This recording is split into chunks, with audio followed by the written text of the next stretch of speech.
June 6, 1944. The gray dawn over the English Channel shimmers with the thunder of war.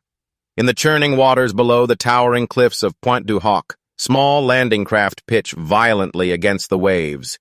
Inside, U.S. Army Rangers clutch ropes, grappling hooks, and carbines slick with seawater. The air smells of cordite and diesel, of fear and salt. Ahead looms a black wall of stone nearly 100 feet high, its edge lined with German gun positions. Machine guns begin to chatter.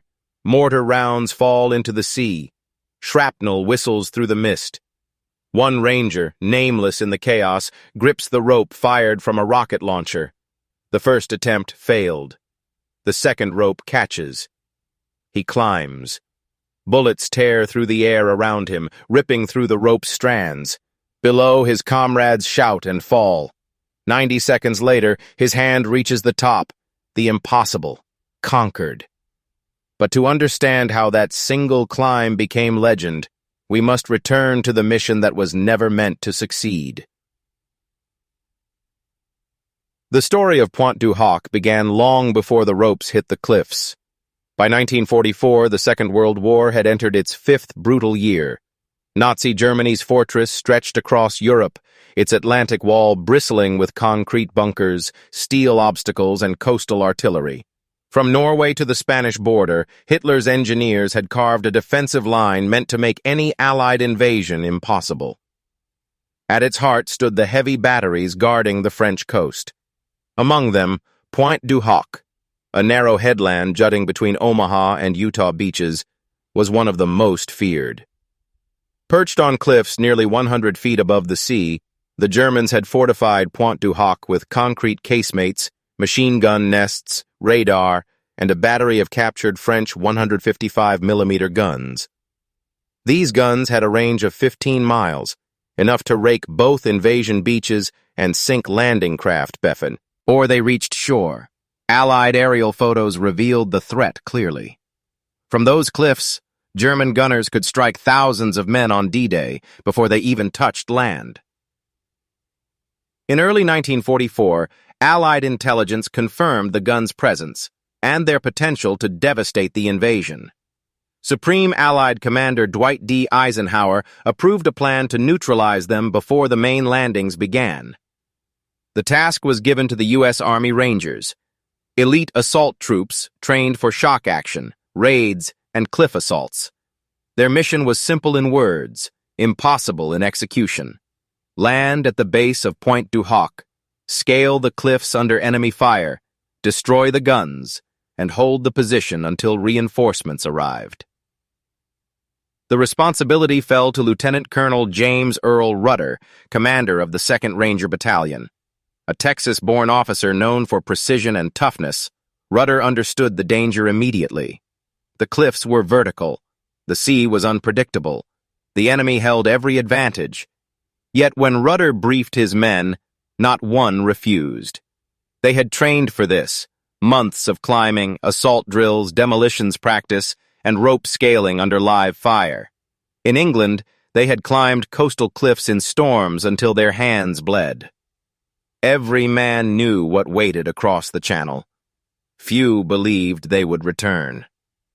The Allied planners debated the risk. General Omar Bradley himself questioned whether such a mission could even be attempted. The element of surprise, the timing of the assault, and the accuracy of intelligence all had to align perfectly. One mistake could doom the operation, and the invasion with it. Yet, without the Rangers' success, the entire western flank of the D-Day beaches would remain exposed to German artillery fire. The gamble was necessary.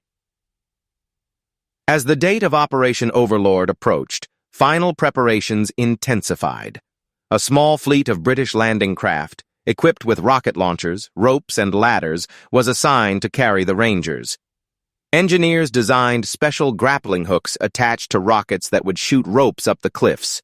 Others prepared extendable ladders from London fire engines, mounted on amphibious DUKW trucks. Every detail mattered: the rope type, the angle of approach, the tide level, even the wind direction. On June 4th, bad weather forced a delay. Waves lashed the channel, and visibility dropped to 0. The men waited 2 more days in silence, eating cold rations, their gear already loaded.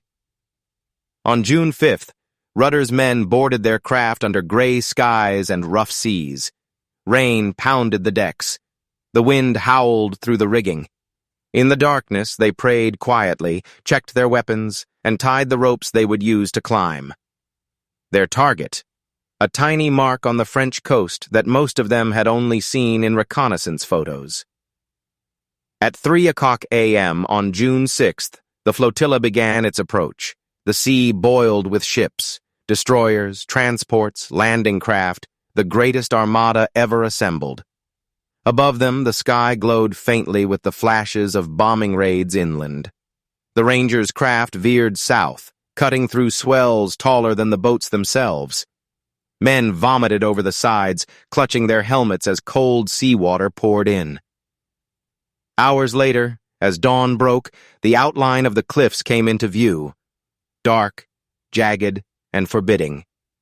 The Germans were waiting. And yet, despite everything, the Rangers kept moving toward those cliffs. The closer they came, the more obvious the task's impossibility became. They could see the sheer walls, the wire, the firing slits, but they also knew what depended on them, the lives of tens of thousands on Omaha and Utah. If they failed, the beaches could become slaughter grounds. Their mission was not just another assault, it was the keystone of D-Day itself. The landing craft carrying Rudder's Rangers fought against the swells and the clock. The sea was rougher than predicted, and the tide was rising fast. Navigation errors pushed them miles off course. Smoke from naval bombardments cloaked the coastline, making landmarks impossible to spot. By the time the Rangers corrected their heading and found the right approach to Pointe du Hoc, they were already 40 minutes behind schedule. On the beaches to their east, the first waves of infantry at Omaha were being cut down by machine gun fire. Every minute lost increased the risk that the German gunners would open fire from the cliff battery. Inside the small crafts, the men crouched low under sheets of seawater and spray. Some were silent. Others whispered prayers or curses drowned by the roar of engines. Each man carried nearly 100 pounds of gear: ropes, weapons, grenades, ammunition, demolition charges. They knew once they hit the beach, there would be no cover. The cliffs rose straight from the waterline, leaving only a narrow strip of rock and shingle to stand on. It would be a killing zone. Ahead of them, Allied destroyers had begun their bombardment. Massive shells whistled over the boats and exploded against the cliff face. Stones, dust, and chunks of concrete rained into the sea.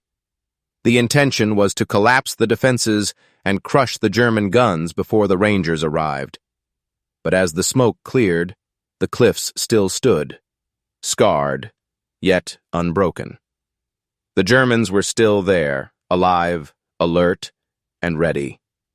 From the top, they could already see the approaching craft through the thinning mist. At 7:08 a.m., the first wave of Rangers reached the base of Pointe du Hoc. The tide was higher than expected, and the waves smashed the landing ramps before they could even deploy properly. Several boats were destroyed by direct hits. Others foundered on rocks. Men leapt into waist-deep water, dragging ropes and ladders toward the base of the cliffs as bullets hissed around them. German machine guns opened up, cutting through the air with a steady, merciless rhythm. Mortars exploded along the shore, sending geysers of water and smoke into the air. Despite the chaos, the Rangers began firing their grappling rockets. Most of the ropes fell short, their fuses dampened by seawater. Others hit the cliff, but failed to anchor. The men tried again. Another volley of rockets soared upward, trailing smoke. Some caught the lip of the cliff and held. Ropes swayed wildly under the impact of bullets and falling debris. Men started to climb. Every few seconds, a climber would fall, hit by fire, or his rope severed, but others took his place immediately. Some Rangers grabbed ladders mounted on amphibious DUKWs that had somehow made it to the beach. The ladders stretched toward the cliffs like fragile spines, trembling under fire. Rockets hissed overhead, bullets whined through the air, but the climb continued. Each foot gained felt like victory stolen from death itself.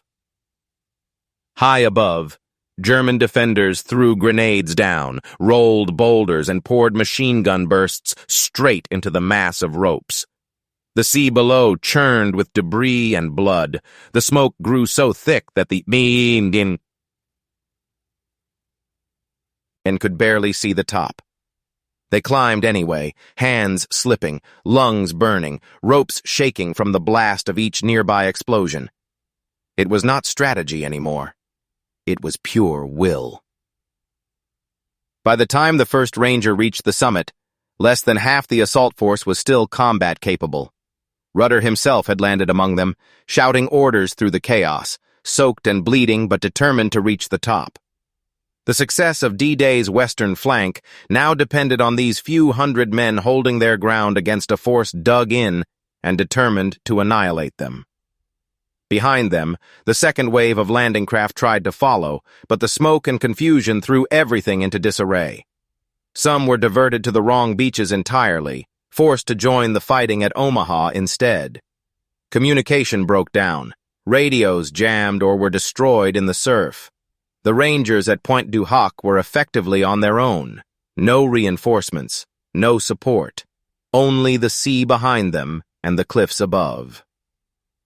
As they struggled upward, the realization dawned that this mission had crossed the line between bravery and sacrifice. The plan had been sound on paper, rehearsed in training, but reality was far worse than imagined. Every second on that cliff was a battle against time, gravity, and fire. Yet even amid the hopelessness, there was movement. Slow, relentless progress upward.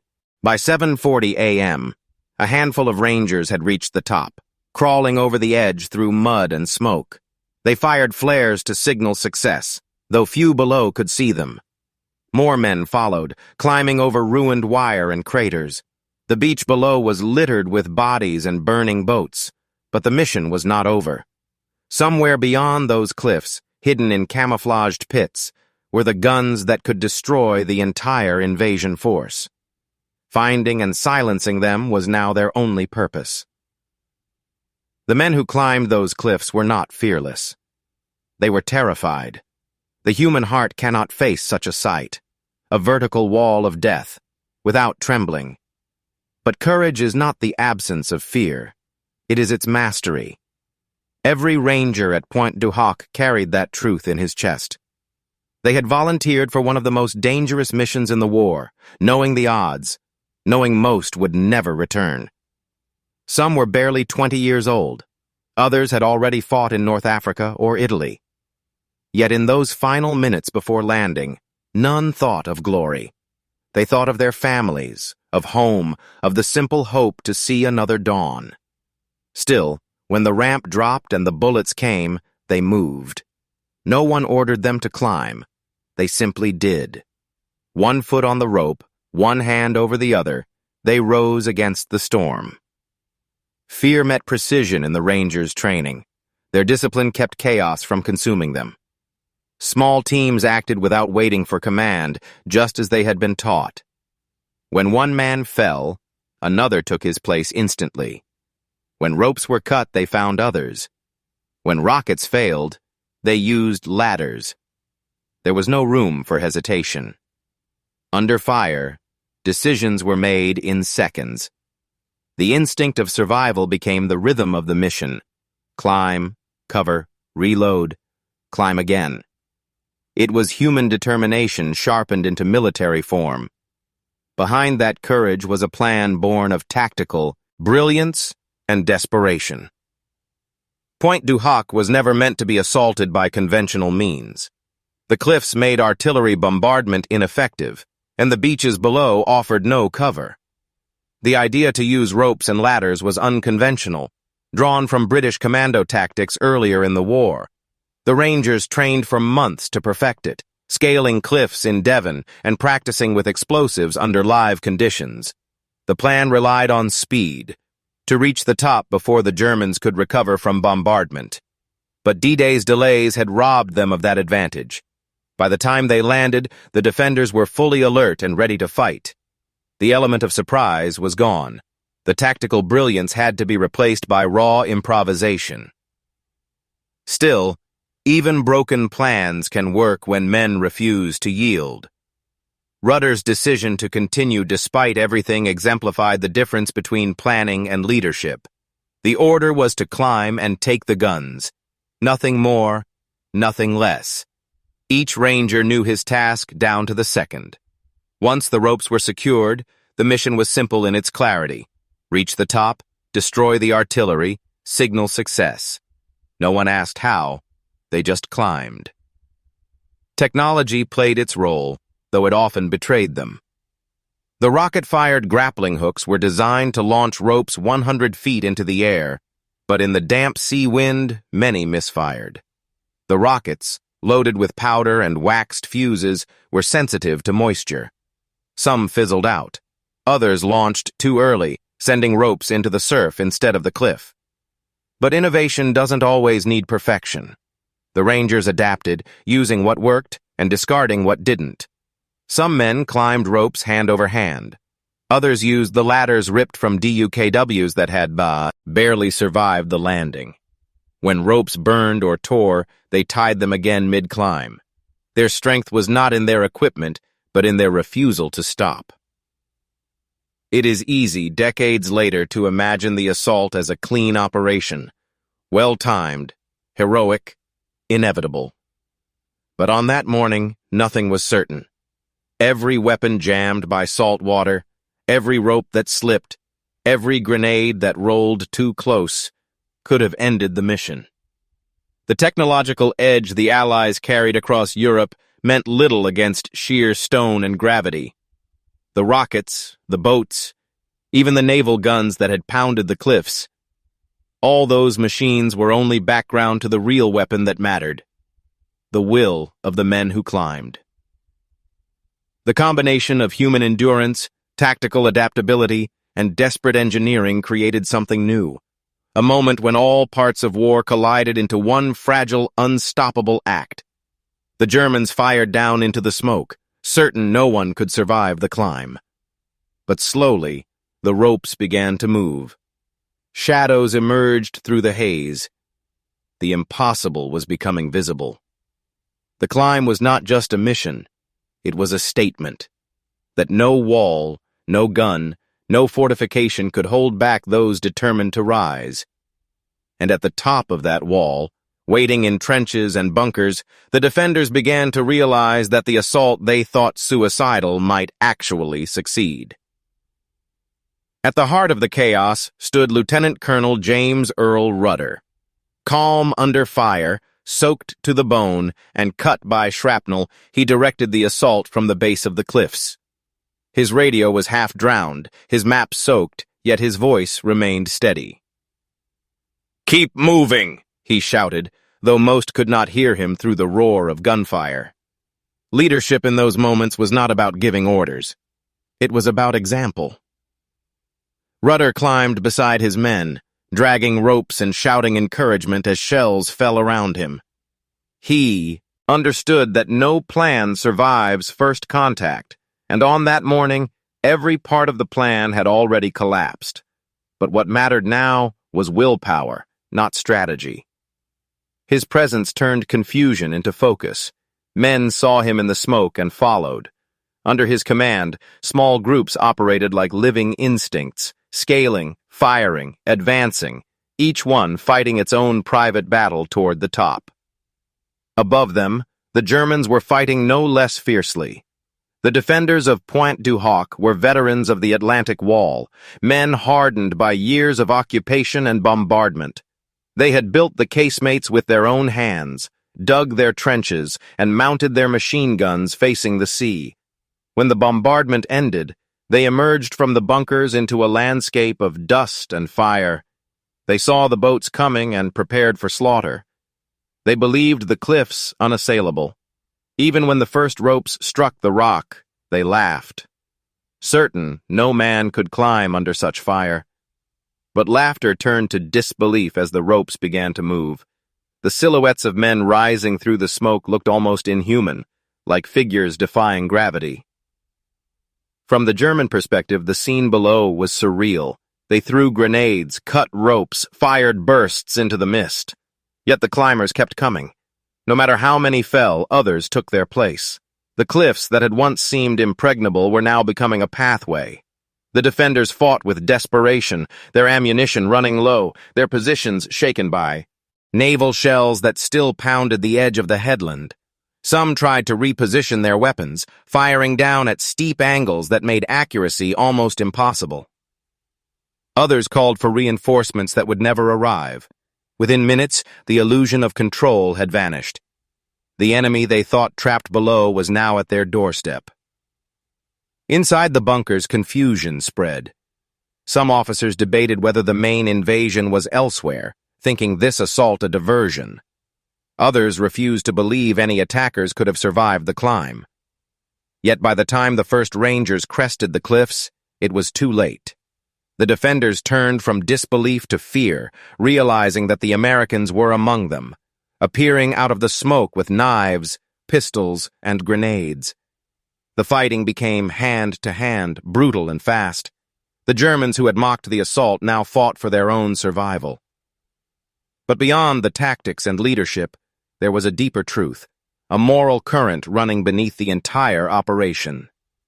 The men of Pointe du Hoc were not climbing just to seize ground. They were climbing for something larger. The world they came from had been consumed by years of war. Entire cities lay in ruins. Families were torn apart. For many of the Rangers, the climb was personal, an act of reclaiming human dignity from a war that had stripped it away. The cliffs were more than rock. They were the wall between tyranny and freedom. Every pull on the rope was a declaration that they would not surrender that belief, no matter how impossible the odds. Courage on that scale is never clean or romantic. It is a mixture of terror, exhaustion, and refusal to quit. Some Rangers froze halfway up, paralyzed by fear, until a voice from below shouted them onward. Others climbed past the bodies of their friends, too focused to stop. None of it looked like heroism in that moment. It looked like survival. Yet history would later look back and call it courage. The distinction didn't matter to the men who climbed. What mattered was that they reached the top. Leadership held them together. The enemy's fire tested their limits. And morality, that quiet inner conviction that some things must be done no matter the cost, gave them the strength to finish. By the time the last climbers reached the summit, the cliffs that had once symbolized Nazi invincibility had become a monument to human endurance. And up there, on the torn, cratered ground of Pointe du Hoc, the next chapter of the battle, the true turning point, was about to begin. When the first Rangers reached the top, the world around them was unrecognizable. The cliff's edge was a wasteland of broken concrete, twisted steel, and churned earth. The German fortifications, though battered, still held lines of defense. Trenches snaking through bomb craters, machine gun nests camouflaged under netting, and bunkers half-collapsed but not silent. The smoke hung low, thick as fog, turning the morning light into a dull gray haze. Out of it, figures emerged, Germans reloading, shouting, repositioning. The Rangers, covered in mud and blood, stumbled over the lip and fell to their knees, gasping for air. They had climbed through fire and water, and now the real fight was beginning. There was no time to regroup. Those first men, barely a dozen strong, began to move through the smoke, spreading out in small teams as they had been trained. They threw grenades into the nearest gun pits, fired into bunkers, and marked cleared positions with colored panels for the naval observers offshore. The Germans countered instantly, firing point-blank from concealed trenches. Bullets snapped through the air, punching through clothing and helmets. Yet the Rangers kept advancing, crawling from crater to crater, using the ruined landscape as their only cover. Lieutenant Colonel Rudder made it to the top minutes later, pulling himself over the cliff with his remaining men. His radio operator followed, lugging the heavy field set through the mud. Rudder tried to contact headquarters, his voice steady despite the chaos, but the signal was faint and broken.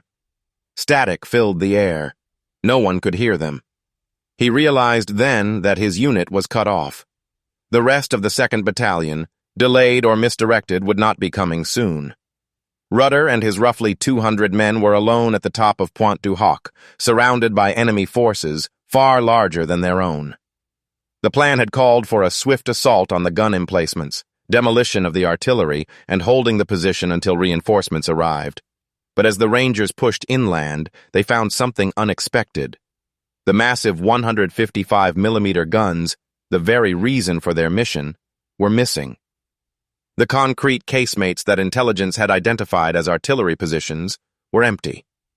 Only burned wooden decoys and tracks leading inland remained. Confusion spread quickly. Had the guns been moved? Had the entire mission been based on false reports? For a moment, uncertainty threatened to undo what courage had built. Rudder refused to let it happen. He split his force into small patrols, ordering them to push deeper inland to 5 in the real battery positions. The Germans were still fighting, launching counterattacks from hidden positions and trying to drive the Americans back over the cliffs. Mortar rounds exploded around them. The Rangers fought from crater to crater, conserving ammunition, every shot deliberate. Many carried weapons taken from fallen comrades or enemy soldiers. The smell of cordite mixed with sea salt and smoke. The air was alive with shouting, in both languages, echoing through the broken defenses. One patrol, led by Sergeant Leonard Lomel and Staff Sergeant Jack Kuhn, followed the tracks through the hedgerows and fields behind the cliffs. They moved cautiously, stepping over wires, expecting ambushes. After nearly a mile, they found them. 5 heavy 155mm guns hidden in an orchard, aimed directly toward Utah Beach. The guns were fully operational, set on fixed mounts, ready for action. German soldiers nearby were preparing ammunition and checking range tables. Lomel and Kuhn didn't hesitate. They were outnumbered, but delay meant death for thousands of men on the beaches below. They crept closer, threw grenades to scatter the crews, and then used thermite grenades to destroy the gun's elevation gears and breech mechanisms. Each gun was rendered useless within minutes. No signal, no coordination, just instinct. The most critical weapons on the Normandy coast were silenced by 2 men acting on their own initiative. Back on the cliffs, the other Rangers were holding a thin defensive line against repeated counterattacks. German troops emerged from tunnels and trenches, firing at close range. The Rangers used every scrap of cover, fighting with pistols, knives, and even rocks when ammunition ran out. The naval destroyers offshore, spotting their colored panels, fired dangerously close to the cliff's edge to keep the enemy at bay. The ground shook under the bombardment. Communication was nearly impossible. Orders were shouted or signaled by hand. Every man was his own commander. As the hours passed, the Rangers realized they were running out of food, water, and ammunition. Casualties mounted. Medics worked frantically in shell holes, using belts as tourniquets. The wounded refused evacuation, knowing there was nowhere to go. The sea below was a graveyard of wrecked boats and floating debris. Still, no reinforcements appeared. Rumors spread that the landings on Omaha had failed, that they might be the last survivors of a doomed invasion. Yet even then, no one surrendered. They dug deeper, set up perimeter defenses, and prepared to hold. Rudder finally established brief radio contact with headquarters late in the morning. The message was short, sent through bursts of static and interference. Rangers at Pointe du Hoc. Mission accomplished. Guns destroyed. Need ammunition and reinforcements. The transmission, barely audible on the other end, carried across the channel and into history. Against every prediction, against every natural law of warfare, the men who had climbed the cliffs had done the impossible. But their fight was far from over. The Germans were regrouping for another counterattack, this time stronger, determined to reclaim the heights before nightfall. And the Rangers, isolated, battered, and running on sheer will, would now have to defend the ground they had taken. Alone. By mid-afternoon, the cliffs of Pointe du Hoc had become a fortress of exhaustion. The Rangers held their position on a patch of broken earth less than a mile wide, surrounded by NA. My lines on 3 sides and the sea on the 4th. The sky had cleared just enough for the sun to burn through the haze, revealing the devastation of the morning. Smoke still rose from shattered bunkers and cratered fields. Bodies lay where they had fallen, German and American alike, the silence broken only by the occasional crack of a sniper's rifle or the dull thump of artillery from inland. Every man who survived knew they were living minute to minute. Rudder's command post was a shallow pit near the cliff edge, covered with a torn parachute and sandbags scavenged from destroyed positions. Around him, the surviving officers gathered, faces streaked with dirt and fatigue. The situation was grim. Their ammunition was nearly gone, the wounded were piling up, and communication with higher command was erratic at best. They had no clear idea whether Omaha Beach had been secured or whether they were now an isolated outpost in enemy territory. Still, Rudder's calm never broke. He moved among his men, encouraging them quietly, reminding them of the objective: hold until relieved. As the sun climbed higher, German fire began to intensify again. Mortar rounds crashed into their defenses, sending showers of dirt and debris into the air. Machine guns raked the trenches where the Rangers huddled. The enemy had regrouped, drawing reinforcements from nearby positions, determined to drive the Americans back into the sea. The Rangers braced for the assault. Each man counted his remaining bullets. Some had only a handful left. They collected. Weapons and ammunition from the fallen shared what little they had. Some fixed bayonets and waited, staring through the smoke, listening for the telltale rustle of movement through the grass. The German counterattack came suddenly, in waves. Dozens of soldiers advanced through the fields, firing as they came, their shouts carried on the wind. The Rangers answered with disciplined bursts of rifle and machine gun fire, cutting down the first ranks, then pulling back to secondary positions. Grenades exploded in the trenches, sending shards of metal in all directions. The air was thick with dust and cries. Men fell, got back up, kept fighting. The line wavered, but did not break. Amid the chaos, individual acts of defiance became the thread that held the defense together. One Ranger, his weapon jammed, picked up a German MG-42 and fired it from the hip until the barrel glowed red. Another crawled out under fire to drag a wounded comrade back to safety, only to be hit himself. The medics, moving between shell holes, worked without rest, using their bare hands when supplies ran out. Every man seemed to understand instinctively that if Pointe du Hoc fell, the price paid that morning would mean nothing. As night approached, the attacks slowed but never fully stopped. Snipers harassed the perimeter, firing from shadows and tree lines. The Rangers built makeshift barricades from rubble and wreckage, stacking sandbags over the bodies of the dead to strengthen their defenses. Fires burned through the night, casting long, flickering shadows over the cliffs. The sea below reflected the orange glow of distant bombardments. In the distance, the sound of artillery rolled continuously. The battle for Normandy was raging, unseen beyond the horizon. Rudder sent another desperate message through his radio. At Pointe du Hoc, many casualties, still holding. Static answered him. He tried again, over and over, until the signal faded completely. Then he set down the receiver and looked at the faces around him. Young men, most barely out of their teens, caked in blood and grime, eyes hollow with fatigue but still defiant. He told them quietly that they would hold through the night, no matter what came. There was no speech, no bravado, just conviction. At dawn on June 7th, the second day of their stand, the cliffs were shrouded in mist again.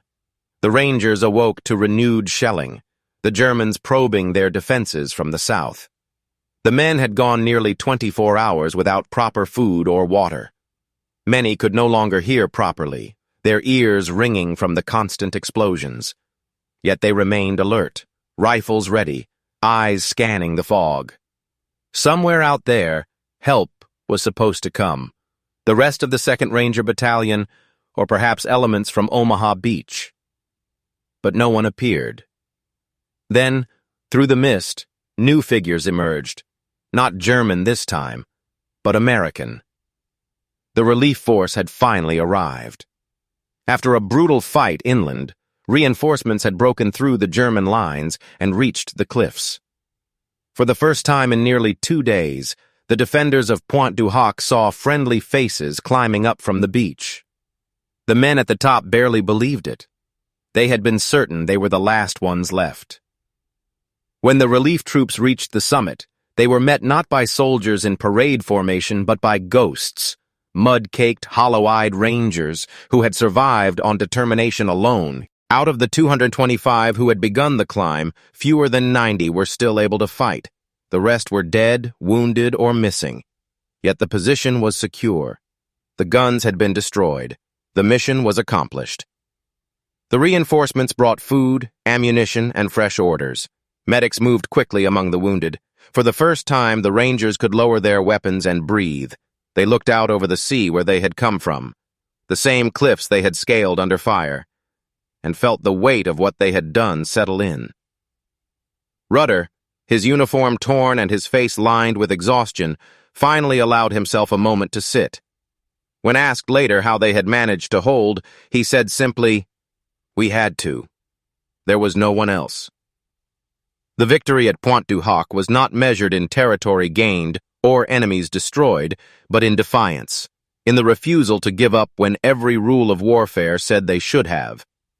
The Rangers had held the line against impossible odds, and by doing so, they had changed the course of D-Day itself.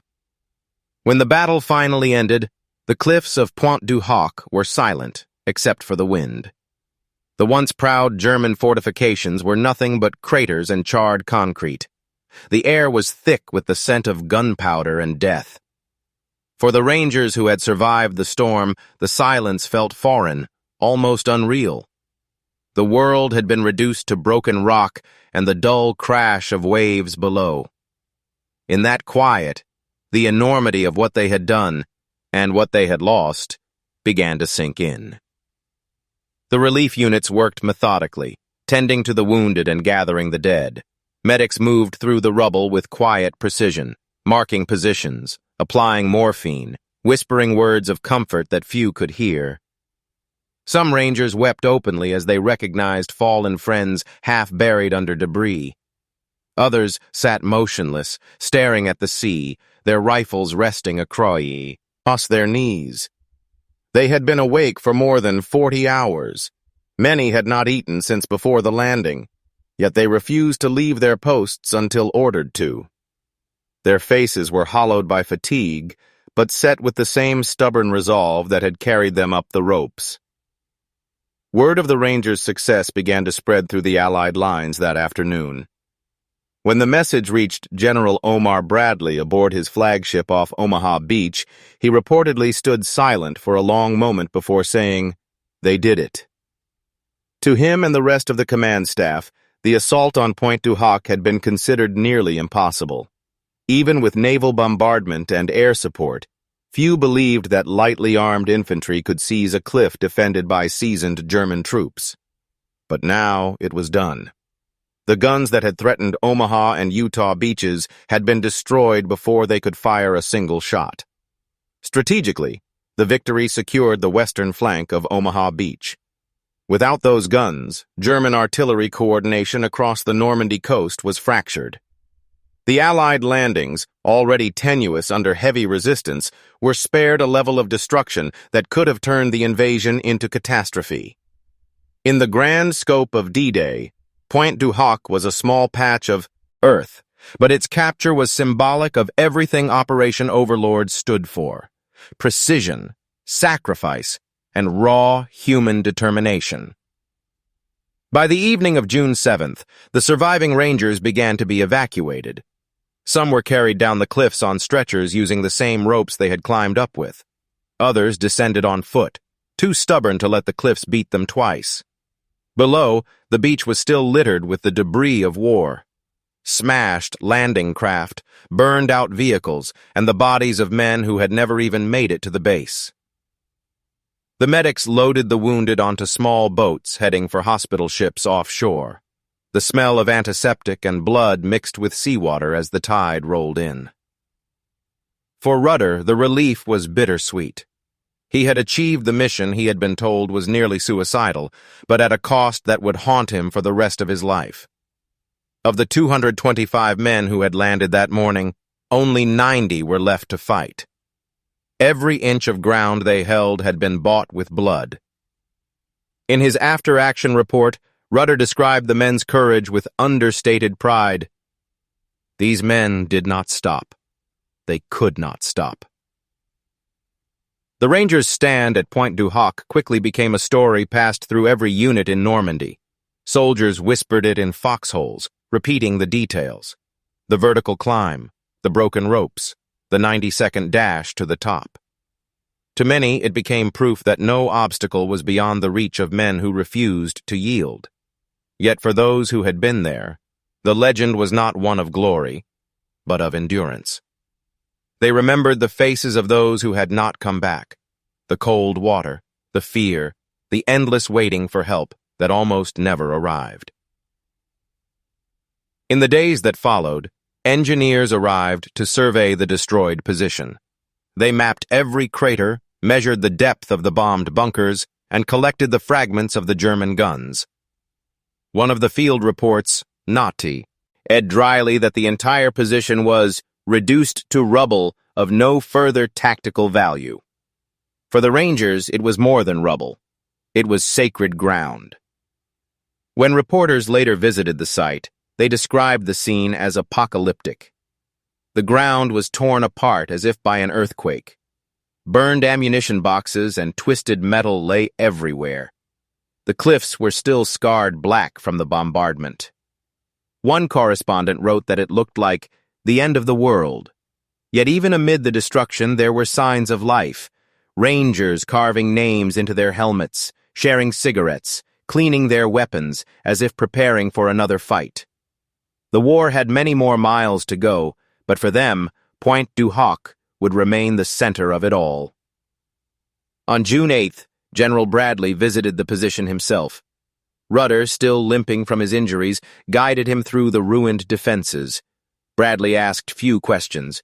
He saw the wreckage, the narrow trenches, the improvised command post, and the weary men who had held it. When he left, he turned to Rudder and said simply, "You've done a job for the ages."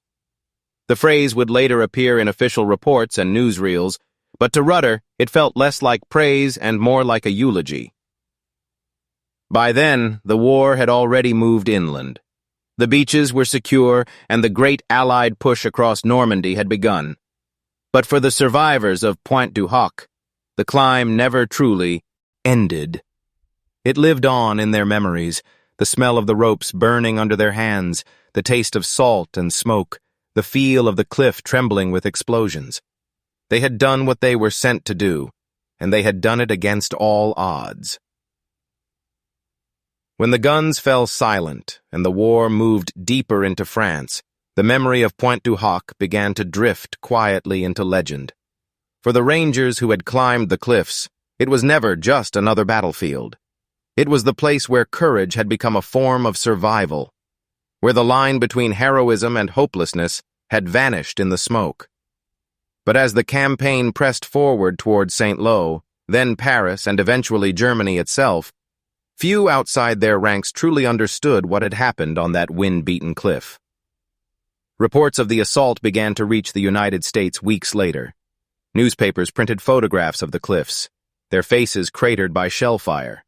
Headlines called it the impossible mission and the climb that defied death. Families of the Rangers read the stories with pride and fear, searching the lists of the wounded and missing. The name Pointe du Hoc became a symbol, not just of victory, but of sacrifice. To those who had lost someone there, it was a wound that never fully healed. For Rudder and his men, the following months were a blur of recovery and continued duty.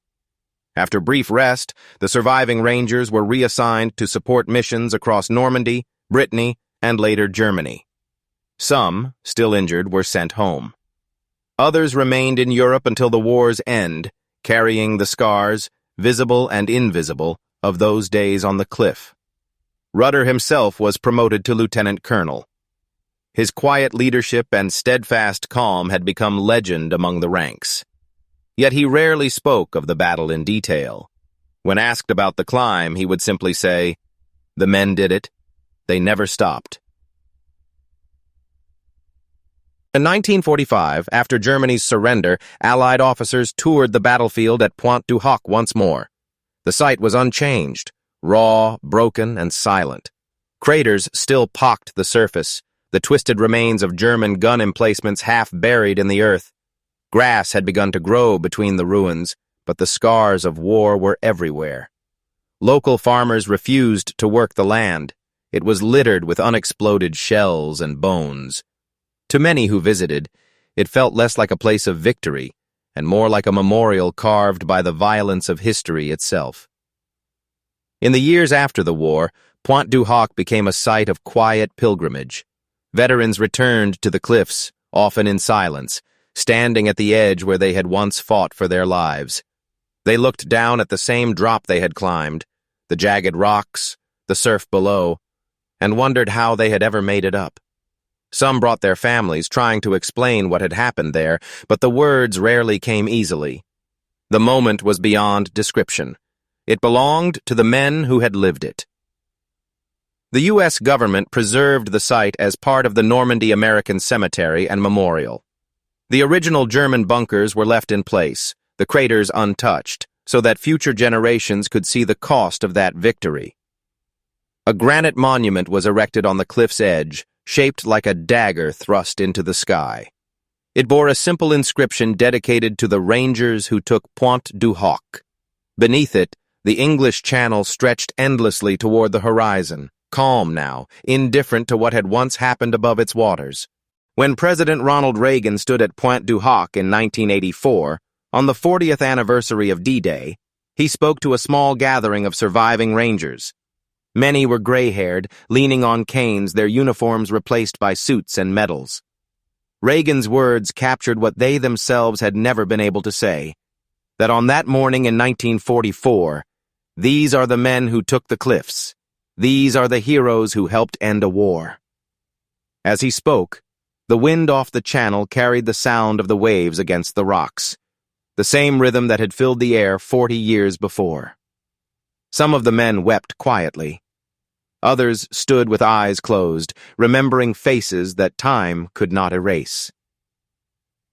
Today, the story of Pointe du Hoc remains one of the defining moments of D-Day. It is studied in military academies as an example of determination and tactical innovation. It is told in museums and documentaries as a story of human courage under impossible circumstances. But beyond the strategy and the history books lies the deeper truth, that it was not the plan, nor the equipment, nor even the orders that carried the men to the top. It was will. Pure, unyielding will. Visitors to the site often stand where the Rangers once climbed, looking down the sheer cliffs toward the restless sea. The ropes are long gone, but the imagination can still trace their path, from the waves below to the edge above, from fear to triumph. The silence there feels different from other battlefields. It is not heavy with mourning, but alive with remembrance. You can almost hear the echoes of shouted orders, the rattle of gunfire, the crash of surf against stone. And if you listen long enough, you can almost sense the heartbeat of those who refused to fall. For the men of the 2nd Ranger Battalion, Pointe du Hoc was not the end of their war, but it was the moment that defined their lives. They had been tested beyond measure and found unbreakable. Some went home to farms, others to factories or quiet lives far from the sea. Yet whenever they closed their eyes, they could still see the rope, the cliff, the sky lit by fire. That memory became their legacy, not one of glory, but of grit. As the last survivors fade into history, their climb remains eternal. The cliffs still stand, scarred and unyielding, watching over the sea as they always have. And every June, when the wind rises from the channel and the waves crash below, it carries with it the whisper of that impossible moment, when one ranger reached the top in 90 seconds and changed the course of history. History often remembers war in maps and numbers, in divisions moved, objectives taken, and lines redrawn. But the story of Pointe du Hoc refuses to fit inside such simplicity. It was not a battle of grand armies or sweeping maneuvers. It was a battle measured in inches, in the strength of human hands gripping a wet rope, in the heartbeat between life and death. What happened on that cliff was not just a military operation. It was a moment when the limits of courage were tested and redefined. The Rangers who climbed that morning did not know if they would succeed. They did not climb for medals or glory. They climbed because they were told that above them, those guns could kill thousands of men before they ever reached the shore. They climbed because someone had to. And in that brutal simplicity lies the essence of war's most profound truth. That history is often changed not by the many, but by the few who refuse to stop.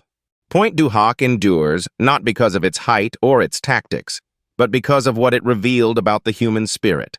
It showed that in the face of fear, discipline and belief can overcome the impossible. It showed that courage is not loud or reckless, but quiet, methodical, and relentless. The Rangers who stood there did not conquer for conquest's sake. They climbed so that others might live to fight another day. Today, the cliffs remain scarred but standing, their craters filled with grass and their bunkers silent. Tourists walk the paths where the Rangers once crawled. The wind off the channel carries the same chill, the same salt, the same echo of gunfire now long gone. Time has softened the scars, but not the memory. For those who pause there and look out over the vast gray sea, it is impossible not to feel the weight of what was done and the cost of what it took. The climb of 90 seconds became a lifetime symbol of endurance. In those few moments, one man's ascent came to represent the struggle of all humanity, to rise, to endure, and to never surrender to the impossible.